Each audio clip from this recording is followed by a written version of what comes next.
इस वीडियो में मैं जिस ड्रग का रिव्यू करूंगा उसका नाम है डाइड्रो शुअर और इसके अंदर जो एक्टिव मेडिसिन आती है वो है ड्राइड्रोजेस्टिरॉन। टैबलेट्स हैं 10 मिलीग्राम्स में आती हैं। एल्कम फार्मा की ये प्रोडक्ट है। इंडिया में बहुत ज़्यादा प्रिस्क्राइब होने वाली मेडिसिन है खवातीन के लिए, यानी ये मेडिसिन खवातीन के लिए है, मर्द इस मेडिसिन को इस्तेमाल नहीं करते।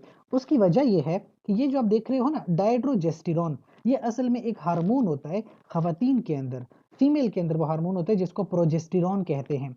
अगर किसी खातून में प्रोजेस्टेरॉन हार्मोन की कमी हो तो फिर डॉक्टर उसको डाइड्रोजेस्टेरॉन प्रेस्क्राइब कर देता है, जो कि असल में वही प्रोजेस्टेरॉन हार्मोन है लेकिन टैबलेट की फॉर्म में, और उसको हम डाइड्रोजेस्टेरॉन कहते हैं।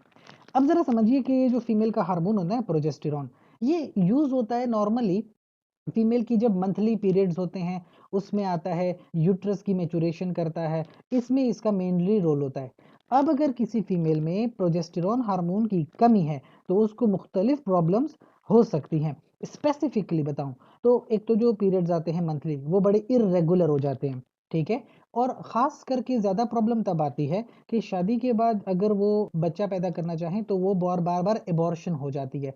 उसकी वजह ये है कि फीमेल में जो यूट्रस है वो मैच्योर होता है प्रोजेस्टेरॉन की वजह से, ताकि वो वहाँ पे बच्चे को एक प्रॉपर नशोनुमा दे सके, 9 महीने तक उसको पाल सके। उसके लिए प्रोजेस्टेरॉन हार्मोन लाजमी है। अब अगर एक फीमेल में प्रोजेस्टेरॉन हार्मोन की कमी होगी तो फिर वो एबॉर्शन हो जाएगा, वो बच्चा नहीं पाल सकेगा। लिहाजा ऐसी कंडीशन में फिर डाइड्रोजेस्टेरॉन की टैबलेट्स दी जाती हैं ताकि वो बच्चा पल सके और एबॉर्शन ना हो। तो सबसे पहली चीज़ तो एबॉर्शंस को रोकने के लिए इस्तेमाल होती है। दूसरी चीज़ इनफर्टिलिटी, खवातीन में जो बांझपना है उसको ख़त्म करने के लिए भी डाइड्रोजेस्टेरॉन का इस्तेमाल होता है। इसके अलावा मेंसेस से लिहाज या पीरियड्स के लिहाज से जो मुख्तलिफ प्रॉब्लम्स होती हैं, मेंस्ट्रुअल क्रैम्प्स होते हैं या एक होता है प्री मेंस्ट्रुअल सिंड्रोम खवातीन का मसला, इसमें भी इसको ट्रीट करने के लिए इस्तेमाल होता है, ठीक है। तो दैट इज़ द मेडिसिन जो कि ज़्यादातर प्रिस्क्राइब होती है खवातीन के लिए। अच्छा, टैबलेट्स की फॉर्म में आप इसको ले सकते हैं, ये इजीली एब्जॉर्ब हो जाती है और इसका कोई प्रॉब्लम नहीं होता, क्योंकि ये नॉर्मल फीमेल का हार्मोन है तो इसके कोई ख़ास किस्म के साइड इफ़ेक्ट्स भी नहीं होते। बस ख्याल रखिए जितनी डोज़ आपको कही है उसी डोज़ में लें, ठीक है। उससे कम ज़्यादा डोज़ ना करें, बीच में कोई डोज़ रह जाए तो उसके साथ थोड़ा ख्याल रखें, अपने डॉक्टर से मशवरा इसके बारे में लाज़मी करें।